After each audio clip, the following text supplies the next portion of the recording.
2026 সালের এইচএসসি পরীক্ষার্থীদের প্রতি সংবেদনশীল আচরণ করার অনুরোধ করব।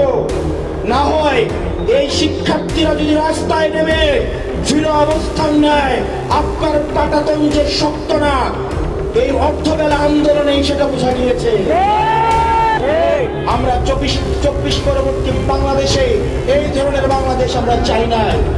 ব্যবসায়ীরা হাহাকারের মধ্যে রয়েছে, ফুটপাতের হাতাররা হাহাকারের মধ্যে রয়েছে, রিক্সাওয়ালা ভাইয়েরা হাহাকারের মধ্যে রয়েছে।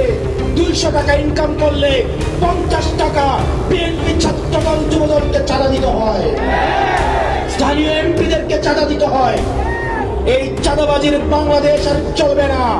আপনারা যদি মনে করে থাকেন এই চাঁদাবাজির যাত্রা আপনারা অব্যাহত রাখবেন, মনে করার দরকার নাই এভাবে বেশি দিন খাইতে পারবেন।